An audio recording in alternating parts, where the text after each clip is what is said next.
शरीर पर दाने निकलने लगते हैं। बच्चों को तेज बुखार हो जाता है। किसुन की बेटी को तेज का बुखार हो जाता है। अजी सुनते हो, बिटिया को रात से तेज बुखार है। कुछ समझ नहीं आता क्या हो रहा है। मुझे बहुत चिंता हो रही है, कहीं कुछ अनहोनी ना हो जाए, हमारी इकलौती बेटी को कुछ हो ना जाए। और तो और ये बारिश भी रुकने की नाम नहीं ले रही है, कुछ समझ नहीं आ रहा है। हाँ रेखा, ये हमारे साथ क्या हो रहा है? ये मौसम का मिजाज कुछ समझ नहीं आ रहा है। इसी तरह गांव में सभी लोग बारिश और बीमारी से परेशान थे कि तभी भोला के घर पर सेठ भानु प्रताप अपना किराया लेने पहुंच जाता है। सुनो सावित्री, मुझे फटाफट से घर का किराया लाकर दे दो। और हाँ, याद है ना, पहले के 3 महीनों का भी किराया बाकी है। सेठ जी, कृपा करके थोड़ा वक्त और दे दीजिए। गगन के पापा बाहर गए हैं, वो किसी से मदद लेने गए हैं, बस लौटने ही वाले होंगे। हम आपका किराया जरूर चुकाएंगे, बस कुछ दिन का मोहलत दे दीजिए। सावित्री, अब बहानों से काम नहीं चलेगा। मैं पहले ही बहुत बार तुम्हें मौका दे चुका हूँ। अब एक दिन भी देरी नहीं चलेगी। अगर आज किराया नहीं दिया तो तुम्हें ये घर खाली करना पड़ेगा। सेठ जी, हम कहाँ जाएंगे? बाहर इतनी तेज बारिश हो रही है, गांव में हर जगह पानी भर गया है, पूरे छत से पानी टपक रहा है। हमारे पास इस वक्त कुछ भी नहीं है, खाना तक नहीं है। हम पर ऐसा अन्याय मत कीजिए सेठ जी।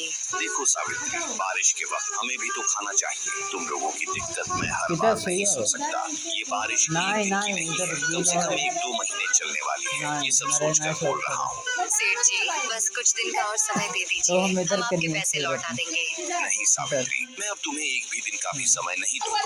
फिर क्या था? भानु प्रताप सावित्री को अपने घर से बाहर निकाल देता है। वह माँ बेटा तेज बारिश में भीगते भीगते किसी से मदद मांगने चले जाते हैं। तभी भोला रास्ते में मिलता है।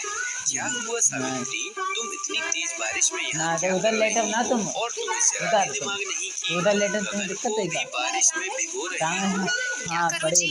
सेठ भानु प्रताप आए थे किराया लेने। मैंने उन्हें समझाने की कोशिश की, पड़े रहे। पैसे लेने ही गए हो और उन्होंने मेरी एक नहीं सुनी और बोलने लगे कि तुम्हारे बहाने और नहीं चलेंगे और अभी के अभी मेरा घर खाली कर दो।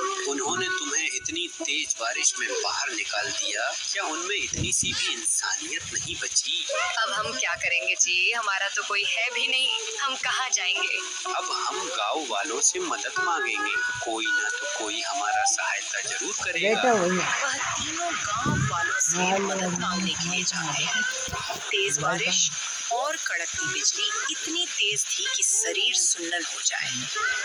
वह लोग शंभू के घर मदद मांगने गए। शंभू भाई, हमारी थोड़ी मदद करो, रहने के लिए कुछ जगह दे दो। मैं बहुत मजबूर हूँ, इतनी बारिश हो रही है और सेठ जी ने हमें घर से निकाल दिया है, हमारी कुछ मदद करो। देख भाई भोला, मैं खुद परेशान हूँ, मेरा भी घर पानी से टपक रहा है, मेरे भी घर में अनाज की कमी है। मैं तुम्हारी कोई मदद नहीं कर पाऊंगा, तुम किसी और से मदद ले लो। शंभू भोला का जरा भी मदद नहीं करता।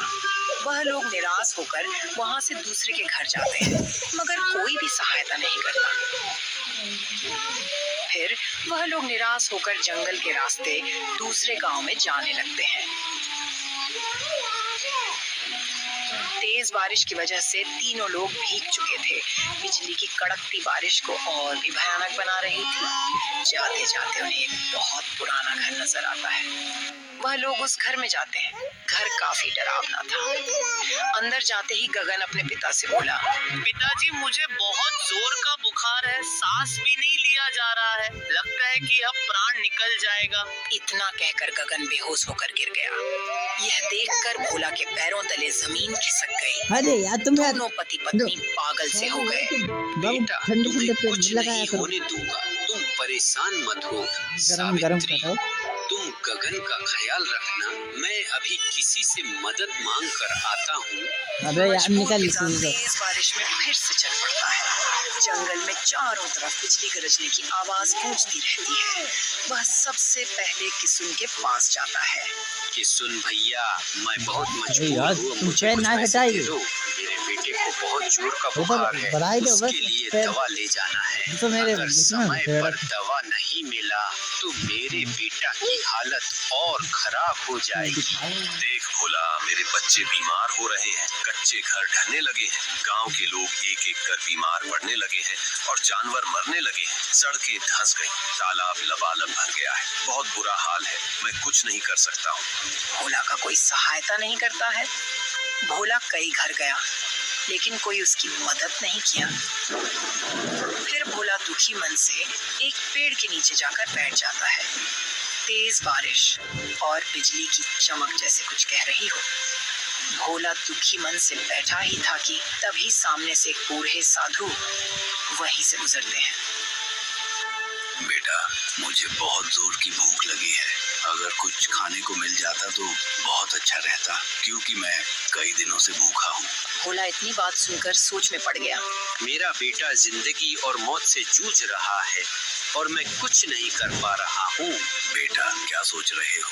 क्या एक बूढ़े साधु को जरा भी खाने को कुछ नहीं मिलेगा? नहीं बाबा, ऐसी बात नहीं है, मैं आपको कुछ देता जरूर, मगर मेरे पास खाने को कुछ नहीं बचा है, मेरा परिवार भूखा है, पर मैं आपके लिए कोई न कोई फल लाकर जरूर खिलाऊंगा जिससे आपकी भूख मिट जाएगी। आप रुको, मैं अभी आता हूँ। भोला जंगल में जाता है कि कोई ना तो कोई फल जरूर मिलेगा। वह जंगल के बीच में जाता है, लेकिन उसे कोई फल नहीं मिलता है। आगे जाते जाते एक आम का पेड़ नजर आता है, जिस पर खूब आम लगे थे और कुछ जमीन पर गिरे हुए थे। भोला कुछ आम उठाकर साधु बाबा के पास आता है। ये लो बाबा, कुछ आम है, इन्हें खाकर आप अपना पेट भर लो। बेटा, तुमने मेरे लिए इतना किया, इसीलिए मैं तुम्हें एक आम दे रहा हूँ, लेकिन इसे मामूली आम मत समझना। ये आम अपने बेटा को खिलाना, तुम्हारा बेटा बिल्कुल सही हो जाएगा। सही हो। भोला इतनी बात सुनकर आश्चर्य से साधु को देखने लगा और बोला, बाबा, आपको कैसे मालूम कि मेरे बेटे की तबीयत खराब है और आप कौन हो, कहाँ से आए हो? बेटा, मैं वही साधु हूँ जिसकी सहायता किसी ने नहीं किया, और मैं यही तड़प तड़प कर मर गया था और गांव वालों को श्राप दे दिया था कि जब तक गांव वाले पश्चाताप नहीं करेंगे और हर मजबूर इंसान की सहायता नहीं करेंगे, तब तक बारिश होती रहेगी और लोग बीमार होते रहेंगे। इतना कहकर साधु वहां से गायब हो जाते हैं। भोला जल्दी से अपने बेटा के पास जाता है और साधु का दिया हुआ आम गगन को खिलाता है। कुछ देर बाद गगन का बुखार धीरे धीरे ठीक होने लगता है और बारिश भी कम हो जाती है। देखो आप सही। अगले दिन मौसम थोड़ा साफ था। गांव में भोला एक पंचायत बुलाया, जिसमें कुछ गांव वाले जुटे।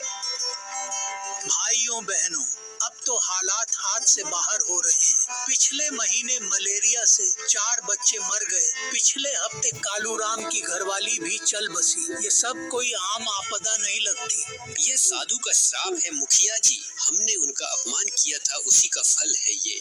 तुम सब भी एक बूढ़े पागल बाबा की बातों में आ गए। बादल श्राप से नहीं आते हैं, मानसून से आते हैं। तो बताओ शंभू, हर साल बारिश 2 महीने होती थी, अब 8 महीने से लगातार क्यों हो रही है? ये भगवान का संकेत नहीं तो और क्या है। हमें मिलकर पश्चाताप करना होगा। जहाँ पर साधु की मृत्यु हुई थी, वहाँ जाकर हमें माफी मांगनी होगी। अरे मुखिया जी, आप भी इन श्राप अंधविश्वास की बातों में यकीन कर रहे हो? यही सत्य है शंभू बेटा। अगर हमें इस श्राप से मुक्ति चाहिए तो साधु की आत्मा से माफी मांगनी होगी। गांव वाले धीरे धीरे डरने लगे। कुछ लोगों ने सलाह मानकर उस स्थान पर पहुंचना तय किया जहां साधु की मृत्यु हुई थी। बारिश के बीच कुछ युवक, बुजुर्ग और महिलाएं पेड़ के पास पहुंचे। हे महात्मा, हमें क्षमा करें, हमने आपके साथ अन्याय किया, हमें माफ कर दीजिए। तभी तेज हवा चलती है। अचानक एक तेज प्रकाश फैलती है, जिसमें साधु की आत्मा प्रकट होती है। जब मानवता मर जाती है तब विनाश आता है। तुमने मुझसे मुंह मोड़ा, अब परिणाम भी भोगा, लेकिन पश्चाताप सबसे बड़ा प्रायश्चित है। हमें क्षमा करें महात्मा, हमने आपका मजाक उड़ाया और आपको अपमानित करके मरने के लिए छोड़ दिया। अब से हम गांव वाले ऐसी गलती कभी नहीं करेंगे। इतना बोलते बाबा ने सबको आशीर्वाद देकर वहां से गायब हो गए। अचानक बारिश रुक जाती है।